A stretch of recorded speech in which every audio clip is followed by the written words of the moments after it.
Hey there, I'm Melissa. Growing up in suburban Ohio with my twin brother Henry was a mix of chaos and camaraderie.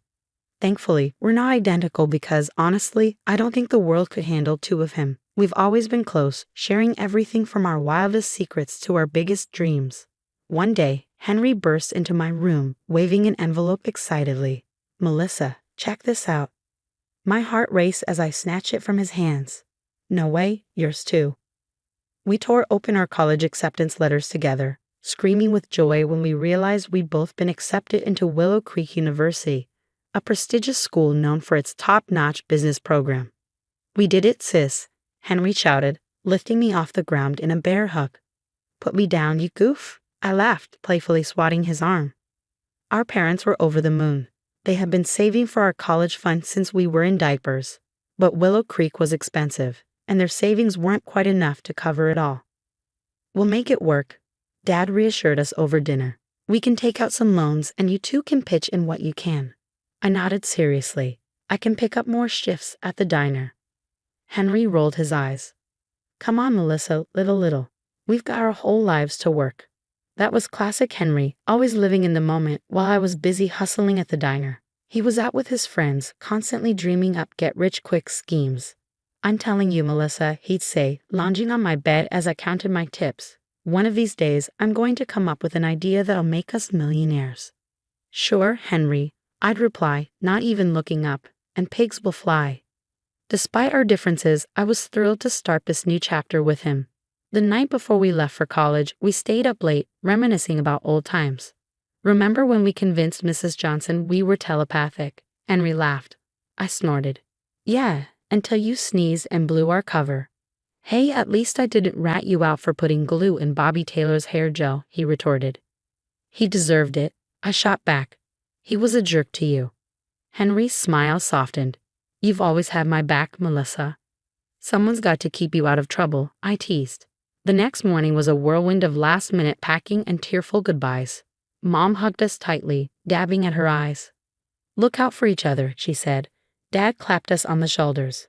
"We're proud of you too. Make the most of this opportunity."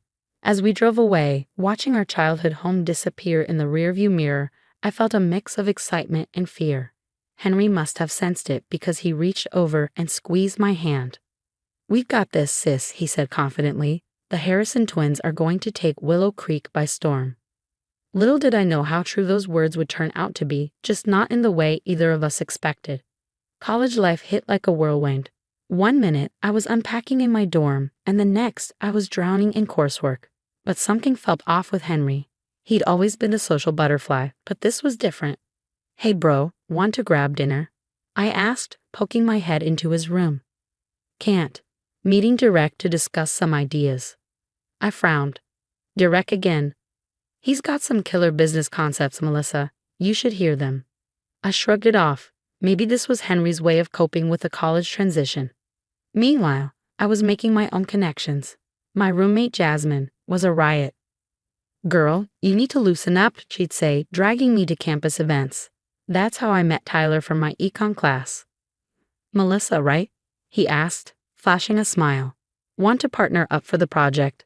Between study sessions with Tyler and late-night chats with Jasmine, I almost forgot about Henry's odd behavior. Almost. Then, one night, I overheard him on the phone.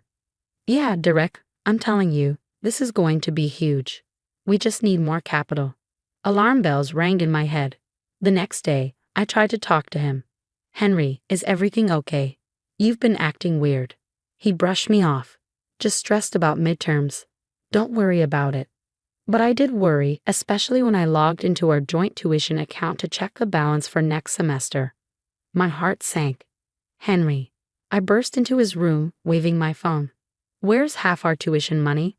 His face went pale. "Melissa, I can explain. You better start talking, now."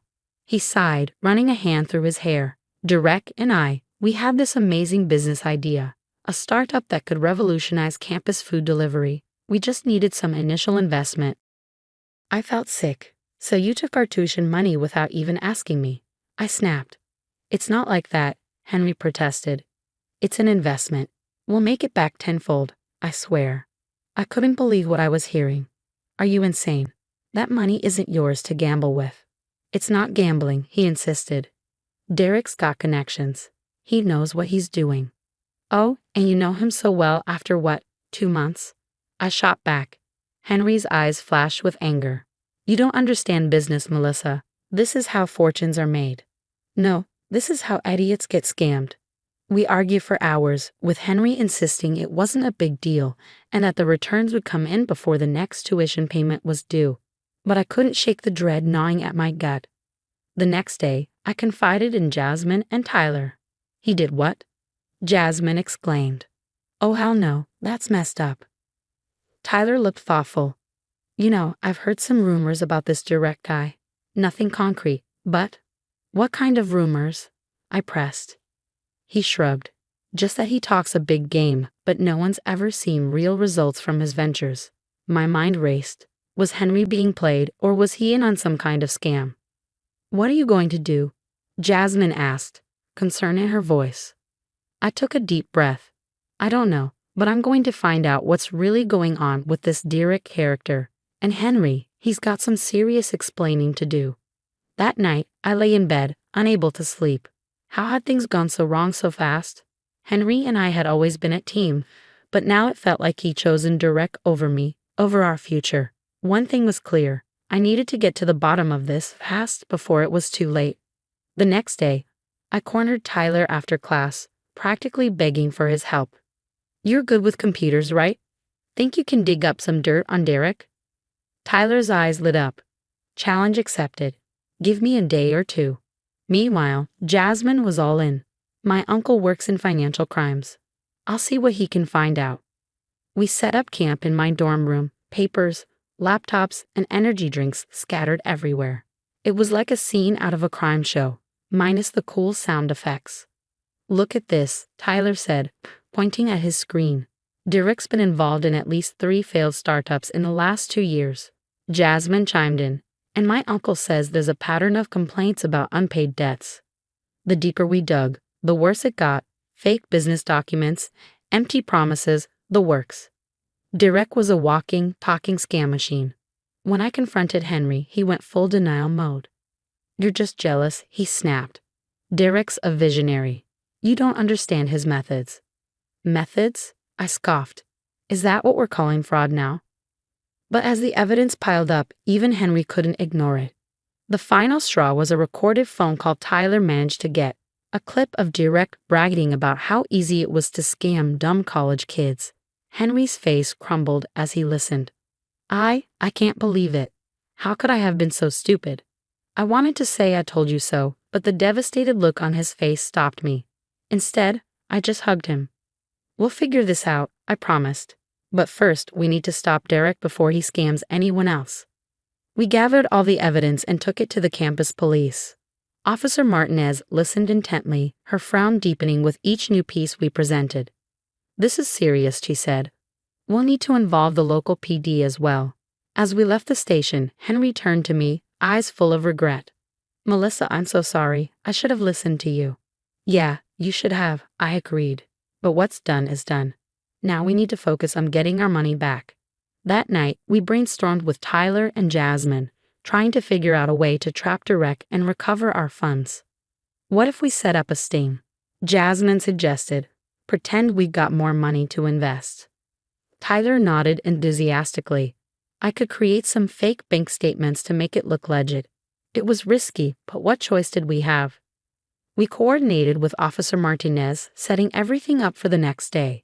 I barely slept that night, my mind racing with what ifs. What if Derek saw through our plan? What if we couldn't get the money back? The next morning, Henry and I met Derek at a crowded campus coffee shop. We were wired up, both with hidden mix and sheer nerves. As we sat down, Derek flashed his usual charming grin. So you got more to invest? He asked, eyes gleaming with anticipation. Henry nodded, sliding over the fake bank statements. Yeah, we managed to get a loan from our parents. We're all in. I watched Derek's eyes light up with greed, my stomach churning. Just as he reached for the documents, Officer Martinez, who had been waiting in the wings, stepped forward. Derek Carlson, you're under arrest for fraud and theft by deception. The look of utter shock on Derek's face was almost worth all the stress, almost. As the officers cuffed him and led him away, Henry turned to me looking lost. "What now?" he asked, his voice barely above a whisper. I sighed, the weight of everything we'd been through pressing down on me. Now we pick up the pieces, and maybe learn to trust each other again. The days following Derek's arrest were a blur. We spent hours at the police station, giving statements and recounting every interaction we'd had with him. As it turned out, we weren't his only victims, not by a long shot. "You two did good," Detective Johnson told us one afternoon. "Thanks to your evidence, we've linked direct to at least a dozen other scams across 3 states. It was a small comfort, but it didn't solve our immediate problem. We were still short on tuition, and the next payment deadline was looming. To my surprise, Henry stepped up. "I'll get a job too if I have to. I'll make this right, Melissa." I wanted to believe him, but trust was hard to come by these days. Actions speak louder than words, and Henry knew that. True to his promise, he started working at the campus bookstore and picked up weekend shifts at a local restaurant. Meanwhile, I threw myself into my studies, spending late nights in the library. Tyler often joined me, and I found myself looking forward to his company. "You're killing it in econ," he said one night, glancing at my latest test score. "I guess all this drama hasn't hurt your GPA. It's given me something to focus on, I guess." Henry, on the other hand, was struggling. Between juggling work and trying to catch up on his classes, he looked perpetually exhausted. One day, he caught me in the hallway. "Hey, want to grab coffee? Like old times?" he asked, hopeful. Part of me wanted to say yes, to pretend everything was back to normal. But I couldn't. "I've got a study group," I lied. "Maybe another time." The hurt in his eyes was obvious, but I walked away. It wasn't that I didn't love him, he was still my twin. But the trust we'd once shared felt shattered, almost beyond repair. I had come to college expecting to conquer the world with Henry by my side, but now I felt more independent than ever, and more alone. Despite everything, I was still standing. I'd uncovered a fraud, helped bring a criminal to justice, and managed to keep my academic career on track. It wasn't the freshman year I'd imagined, but maybe it was the one I needed. We had a long way to go, but maybe, just maybe, we could find our way back to being family again. For now, though, I had a future to focus on. My future, and for the first time in my life, it felt like enough.